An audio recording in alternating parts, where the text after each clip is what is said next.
El expresidente de la Corte Suprema de Justicia en el gobierno de Juan Orlando Hernández, Rolando Argueta, dice que nunca la Corte estuvo al servicio de Juan Orlando Hernández. Ese proceso de la extradición, de lo que tiene que ver con la Corte Suprema de Justicia, por supuesto, del expresidente Hernández. Llegó un día como hoy, póngale, para ilustrar a la gente. El mismo día convoqué a pleno. Llegó un día como hoy a las 4 de la tarde. Un día como hoy convoqué a las 3 horas, convoqué a pleno. El pleno se hizo un día como mañana, a las 9:30 de la mañana, y se reasignó, de acuerdo a aquel orden que explicábamos establecido desde hace 6 años, al magistrado que le correspondía.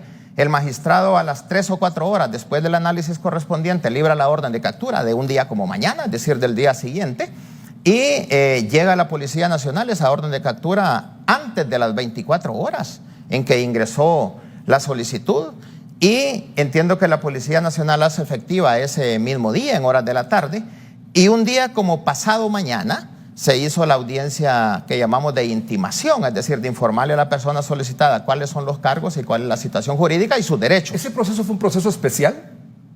Como todos, como todas las solicitudes. ¿Fue un proceso como todas las otras solicitudes? Porque la ley no proceso tiene... contra el expresidente Hernández fue igual que contra los demás? Exactamente igual, la ley no tiene efectos diferenciadores.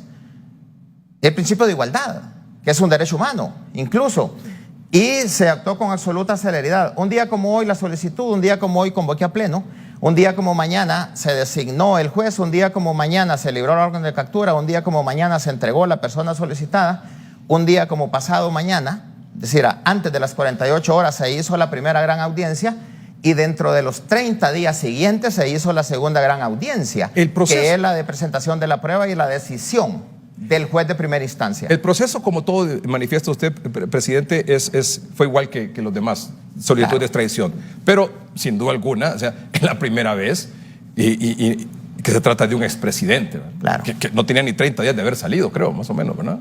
Sí.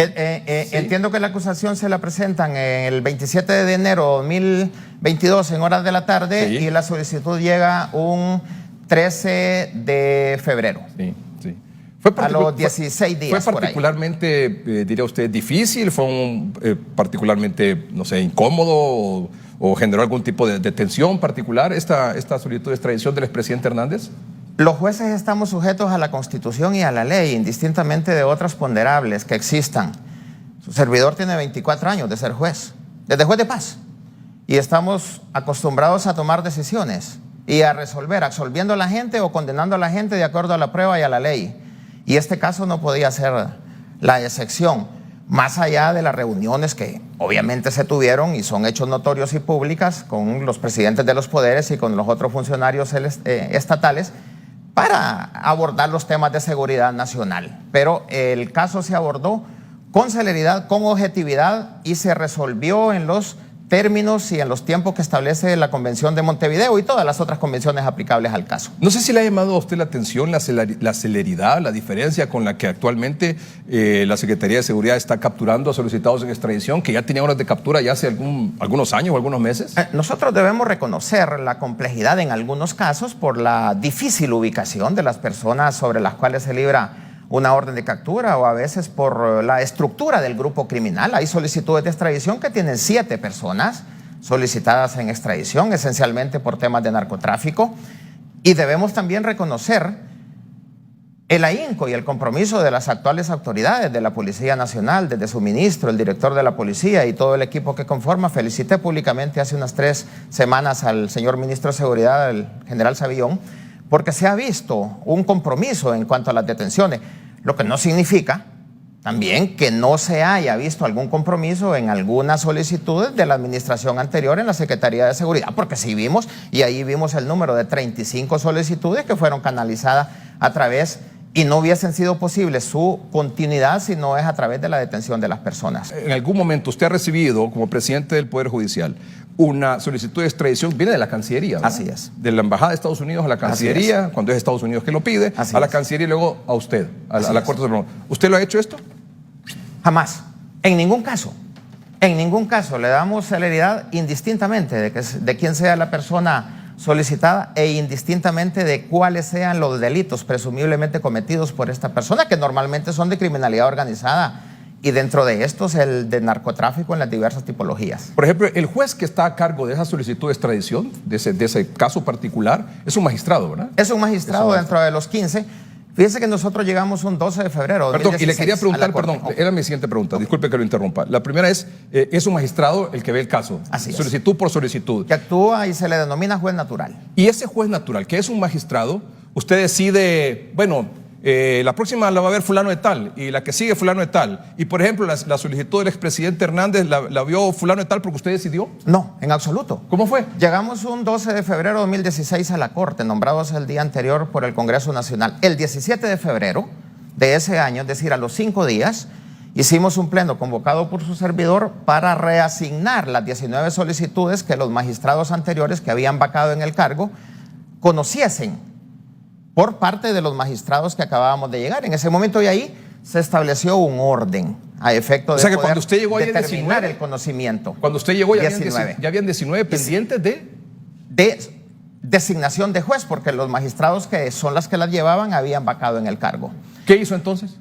Se estableció por unanimidad en el Pleno de la Corte Suprema de Justicia cuál era el criterio a aplicar a efecto de que las subsiguientes solicitudes de extradición ya se conociese un orden para evitar precisamente la manipulación. Y el orden que se estableció y consta en el acta, y se le entregamos el acta a la Comisión Legislativa, es el que aparece en el decreto de nombramiento de los 15 magistrados hecha por el Congreso Nacional. Rolando Argueta 1, Lidia Álvarez Agastume 2, Reinaldo Antonio Hernández 3 y así sucesivamente, que es lo que se ha respetado. Cuando la solicitud del expresidente Hernández llegó, se respetó por supuesto ese orden y correspondió a uno de los magistrados dentro de los 15 ese conocimiento y así exactamente. O sea, que le tocó al determinado magistrado porque era el que seguía, según el turno establecido. Porque era el que seguía desde 2016. según el turno establecido desde 2016. Ya. Y evidentemente por la cantidad de solicitudes y porque solo son 15, les toca repetirlo, ¿no? Pues por supuesto, Claro. y es que una de las formas en que se puede manipular la justicia es a través del reparto de casos, así se llama técnicamente hablando.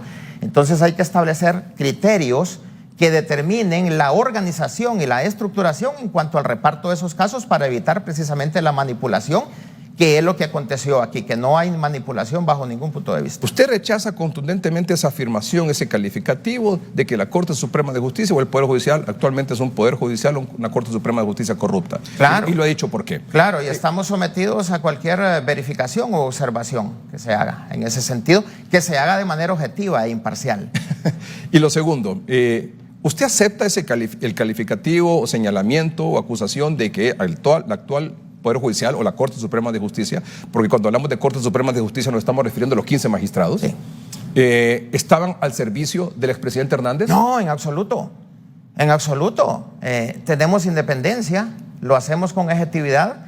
Yo tengo incluso documentación que demuestra, que acredita que en muchas de las mociones que se llevaron a cabo por el presidente de la República en ese momento en el seno del Consejo Nacional de Defensa y Seguridad, nosotros nos opusimos de manera verbal en las sesiones y enviamos los oficios por escrito necesarios a la Secretaría del Consejo Nacional de Defensa y Seguridad, manifestando nuestro total desacuerdo y estableciendo los argumentos y las razones por las cuales nos opusimos a una cantidad importante de decisiones que se tomaron o que se propusieron en el Consejo Nacional de Defensa y Seguridad. Y no solo Rolando Argueta, sino también otros miembros del Consejo, porque lo verifiqué y lo presencié, fueron parte de alguna oposición a los temas que ahí se verificaban por parte esencialmente del Poder Ejecutivo. A eso iba. El Consejo Nacional de Defensa y Seguridad está integrado por los presidentes de los 3 poderes del Estado, el fiscal general, el ministro de Defensa y el ministro de Seguridad. Y usted ahí deja constancia que del Ejecutivo, decía, del presidente Hernández, venían algunas propuestas